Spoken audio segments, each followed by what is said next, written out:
Bom dia, boa tarde, boa noite.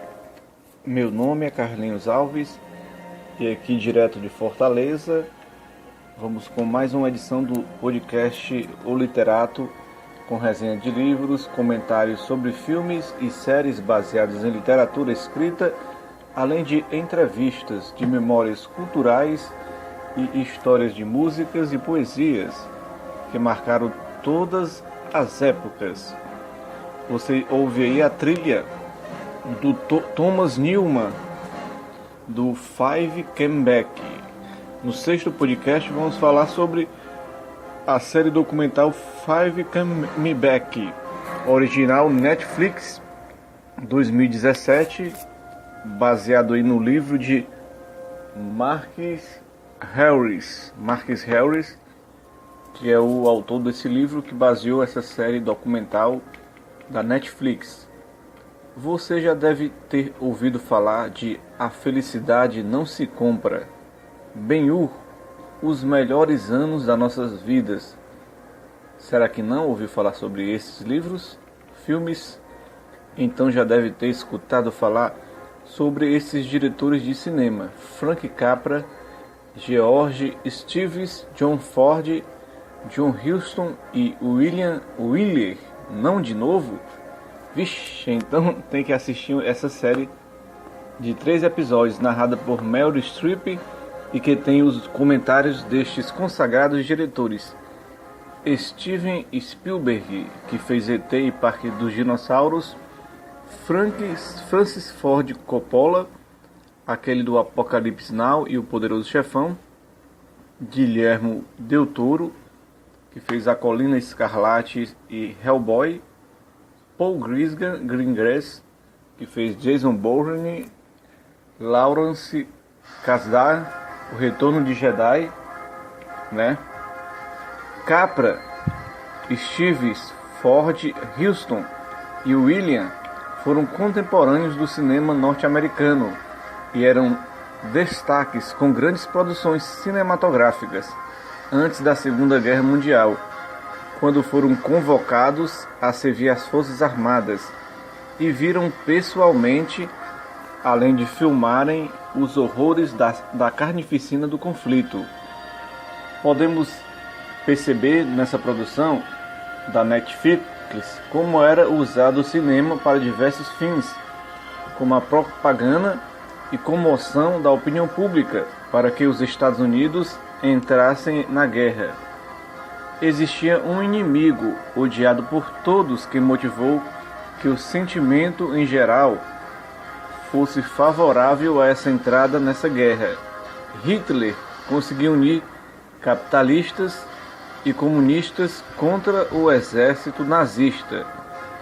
Muitas imagens desta guerra sangrenta foram dirigidas por esses diretores aí, Capra, Stevens e também Ford e o Huston e o Willie, né? E por isso o documentário foca como era o trabalho deles diante do conflito mundial que aconteceu aí. A lot of people laughed. He was a clown. They weren't so evil. It was a comedy. America stands at the crossroads of its destiny. In the early years of Hitler's rise, moviegoing had become an essential part of American culture. But Americans did not realize the extent of the threat Hitler posed. He understood cinema could be put in the service of propaganda. Americans realize we can't win this war. These guys are gonna beat us. Western civilization was at stake, and we're going to fight until we win. 5 filmmakers wanted to respond as so many millions of men and women responded. They chose to serve. These documentaries were powerful for American audiences. Tá aí, você escutou um pouco da trilha, do trailer do filme e as vozes aí das pessoas que participam dele, como a Meryl Streep narrando, né, o documentário. Depois que a guerra acaba, os mesmos cineastas ficam meio perdidos para se adaptar e voltar aos filmes de ficção. Vamos acompanhar aí um comentário de um canal aí que dá críticas e dá um parâmetro mais ou menos do que é o filme. Vamos acompanhar aí esse comentário dos jovens falando sobre o filme. Eles dão uma opinião aí sobre como é a nota, sobre o enredo, sobre a produção, o que é que eles acharam. Vamos acompanhar aqui, que é muito importante. Vale a pena ou dá pena?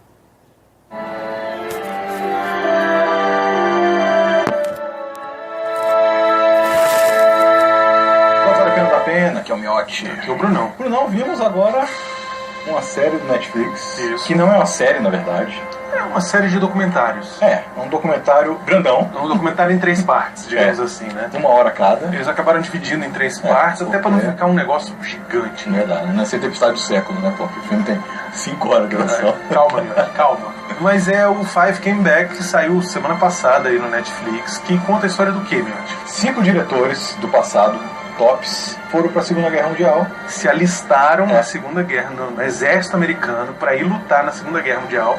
Que eram novos, eles eram novos, não eram Sim, assim. todos eles estavam na idade, né? Até os seus 40 Até os 40.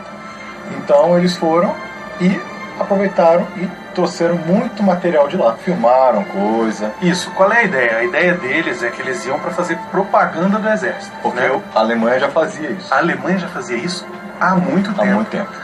E os Estados Unidos ainda não tinha entrado nem na guerra ainda, só entrou quando foi atacado em 1941, em Pearl Harbor. E aí eles viram que eles estavam atrasados e não sabiam como fazer. E aí o próprio exército, quando viu que esses caras se alistaram, foram convocados. O Frank Capra era meio que o chefe deles, né?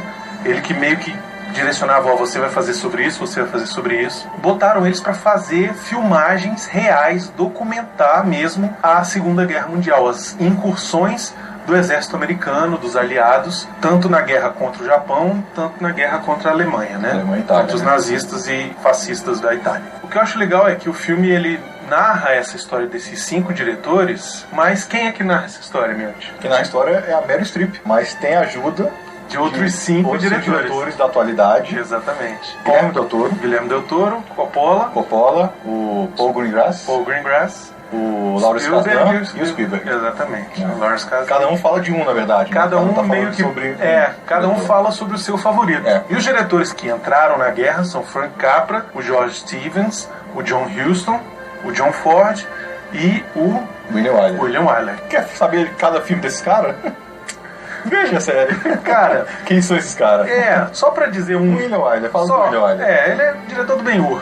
Começa por aí. O Frank Capra é o diretor do Felicidade Não Se Compra. Nesse nível. Sabe? O George Stevens é diretor do Shane. Bruce também ama.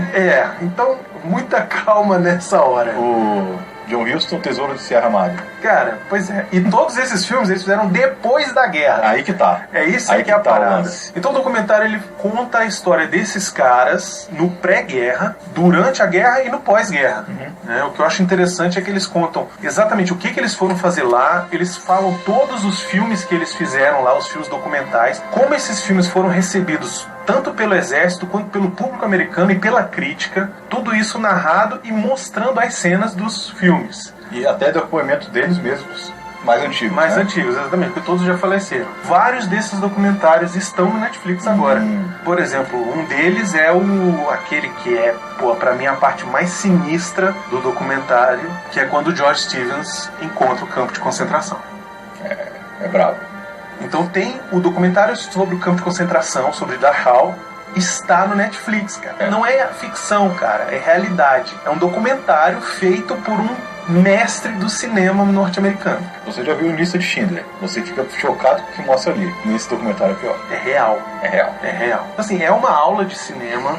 Não, o Spielberg é uma aula de guerra falando lá que as tomadas de câmeras eles nem acreditavam que era coisa real o que eles faziam. E o mais legal é que depois que os caras voltaram, o nome do documentário é esse, 5 que voltaram, eles se transformaram. A guerra impactou tanto na vida desses caras que eles transformaram o jeito de cada um deles de fazer cinema. Enfim, cara, pra quem gosta de cinema, mas é pra quem gosta de cinema de verdade. O documentário, ele tem o tempo dele, ele não acelera. Tanto que tem 3 horas e meia ao todo. No segundo episódio eu senti um pouquinho de barriga. O segundo teve. O segundo é um pouquinho cansativo, porque é exatamente... muito mostrando as coisas da guerra, muita filmagem lá. Isso, e é mostrando todos os documentários que eles fizeram. Então, nessa hora fica um pouquinho lento, o ritmo não é tão perfeito, mas pra quem curte cinema, pra quem curte história do cinema, pra quem curte os bastidores do cinema, cara, é uma aula, assim, daquelas de tirar o chapéu. Queria agradecer Netflix. Isso foi foda mesmo. Porque, assim, obrigado. E eu quero agradecer também a uma pessoa que indicou, nosso querido Paulinho, 15 quilos. Paulinho, 15 quilos, que é nosso patrão. Que é nosso patrão. Ele falou lá no nosso grupo, ó, esse aqui eu tô indicando agora. Vamos mandar um beijo pra ele. Com certeza. Mandar um beijo também pro Valdir, que pediu beijo. O Flodoaldo, que pediu beijo. Beijo pra todo mundo que é patrão da gente. Mas, pô, valeu mesmo, porque valeu muito a pena. Isso aí... Enfim, vocês já viram que vale a pena. Demais. Os dois chatos, os dois velhos, vale a pena. Se você assistir por dia, 3 dias você termina. 1 hora cada, tranquilo. Exatamente. Tranquilo. Miotti, sua nota. Eu dou 5. Eu dou 5. Só pelo... ver aquilo tudo, com os bastidores, até da guerra mesmo, né? Achei uma coisa incrível ali, porque eu não imaginava que isso existia. Eu não sabia, não fazia ideia. Eu não fazia ideia que eram esses caras que tinham feito esses documentários. Porque é baseado no livro, né? É baseado no livro, né? O livro conta essa história. Conta a história, né? Eles fizeram documentário em cima do livro. É incrível. Isso é 5. Beleza, é 5. Mostra até coisa do Oscar, do passado, sabe? O Oscar no passado era mais chato do que hoje, hein, Miotti? Caraca, era um salão assim. Era uma sala, velho. Era tipo uma sala menor que essa aqui. Aí o cara, os Oscar tudo enfileirado assim. Aí o cara pegava, ó, esse aqui é do fulano. Aí, ó, fulano, vem cá pegar. Aí o cara vinha, eu queria agradecer minha mãe, meu pai, minha tia, minha sogra. Valeu. E tchau. E aí era o outro. Tipo, acho que durava 10 minutos assim. Deve ser. O resto era o comes e bebes depois. Eu também vou dar 5, é fabuloso. De novo, é pra quem gosta de cinema, pra quem curte bastidores, pra quem curte documentários. Pode ser que você ache meio chato, né? Não curta tanto, mas pros véi aqui foi demais. Foi muito legal. E principalmente conhecer essa história, que assim, eu sabia que eles tinham feito esses documentários, essas propagandas do exército americano, mas eu não sabia que os diretores eram esses caras. É aí que tá o lance. Entendeu? É isso que é o mais legal. Então, se você gostou desse vídeo, você vai curtir, se inscreve no canal, clica na sininha. Tá aí esse comentário aí dos nossos colegas do Vale a Pena ou da Pena. Como você viu, são 3 episódios. O primeiro, Demissão Benguins, mostra como os Estados Unidos se colocou até a entrada na guerra, depois do ataque de Pearl Harbor. O segundo, Combat Zones, onde se mostra como se pensou o cinema para o negro, né? Como o negro era importante para a nação e como ele atuava no combate e dentro do país era massacrado pelo ódio racista. Nesse episódio ainda o olhar que é escolhido para os documentários, que seria um olhar de ódio contra o nazismo e não contra o povo alemão como um todo. No terceiro episódio, a gente tem aí The Prince of Victory, retrata além do dia D, as cenas de Dachau que ajudaram no julgamento de Nuremberg e o pós-guerras desses diretores, né? Depois de todos esses comentários, você já pode tirar suas próprias conclusões e, na curiosidade, quem sabe olhar um desses filmes antigos, desses diretores consagrados. Tem comédia, filme mudo, drama, de tudo um pouco. Agradecimento a toda a audiência deste podcast, edição e narração, Carlinhos Alves, na busca por desbravar um mundo imaginário, às vezes real e duro, e às vezes poético e belo. Abraço e até uma próxima vez. These guys are gonna beat us. Western civilization was at stake, and we're going to fight until we win. 5 filmmakers wanted to respond as so many millions of men and women responded. They chose to serve. These documentaries were powerful for American audiences. The footage proved that the enormity of the task was worth it. We had an enormous story to tell.